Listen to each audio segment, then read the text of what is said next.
Non, ceci n'est pas une vidéo antisémite. C'est une vidéo éducative, et nous espérons que vous apprendrez quelque chose d'important d'ici la fin. Au fil de l'histoire, les Juifs ont souvent été perçus comme riches. Mais d'où vient cette rhétorique? Il est clair que les Juifs, comme tous les groupes, ont leur classe aisée ainsi que leur ménage à faible revenu. Aujourd'hui, nous allons explorer ce phénomène en profondeur. Bienvenue sur la Luxure, l'endroit où les futurs milliardaires viennent s'inspirer.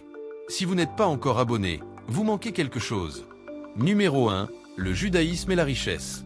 Le judaïsme ne considère pas la pauvreté comme un signe de vertu, comme d'autres croyances pourraient le faire. Au contraire, il prône que chacun doit éviter la pauvreté et travailler pour gagner sa vie.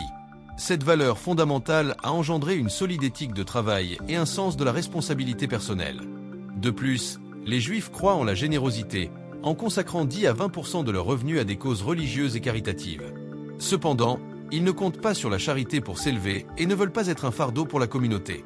Une mentalité comme celle-ci forge une base solide où le succès devient la seule option. Numéro 2. Les Juifs européens ne pouvaient pas posséder de terre.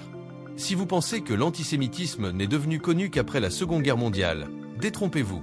Les Juifs ont une histoire difficile, incluant l'incapacité à posséder des terres en Europe depuis le Moyen-Âge. Mais là où il y a une volonté, il y a un chemin. Ils ont trouvé d'autres moyens de bâtir leur richesse, notamment à travers le commerce, où ils ont encore une forte empreinte aujourd'hui. Numéro 3. Opportunités religieuses. Au Moyen-Âge, prêter à intérêt était considéré comme un péché pour les chrétiens, les empêchant d'occuper des postes financiers. Cela a ouvert la voie aux Juifs, qui n'avaient pas la même perception de l'emprunt, ce qui les a amenés à exceller dans les affaires de prêt. Numéro 4. Les premières banques. Il n'a pas fallu longtemps aux Juifs pour passer du prêt à l'ouverture des premières banques en Europe. Ils ont pu gérer les transactions et offrir des services financiers quotidiens, ce qui a été crucial pour une Europe en développement. Numéro 5. Le groupe religieux le plus éduqué. En 2016, le Pew Center a révélé que les Juifs sont le groupe religieux le plus éduqué au monde, avec une moyenne de 13,4 ans d'études. Cette éducation conduit souvent à des salaires de départ plus élevés, améliorant ainsi leur statut financier dès la sortie de l'université. Numéro 6. La solidarité. Peut-être est-ce le résultat d'une longue histoire de marginalisation, mais les Juifs partagent une fierté profonde dans le soutien mutuel. Cela crée un environnement où chacun se soutient, que ce soit pour un nouveau commerce ou pour surmonter des difficultés. Numéro 7. Des pratiques commerciales éthiques. La Torah et de nombreux penseurs juifs enseignent l'importance d'une conduite honnête dans les affaires.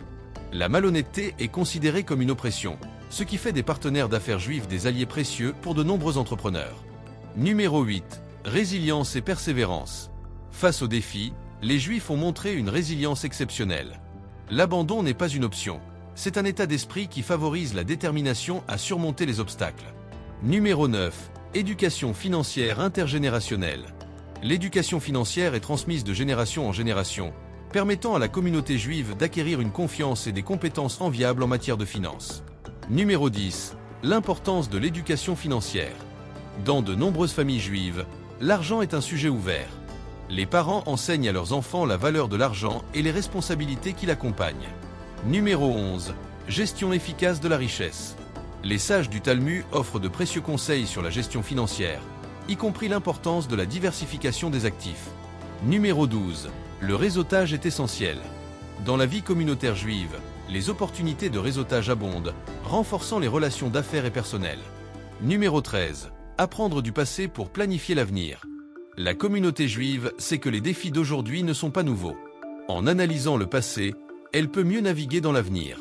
Numéro 14. Conseil de leader influent. Mark Zuckerberg, élevé dans un foyer juif réformé, a souvent partagé des conseils sur le travail acharné et le succès. Numéro 15. La vérité simple. Il est vrai qu'il existe de nombreux juifs riches, mais il existe aussi des juifs pauvres, tout comme dans toutes les autres communautés.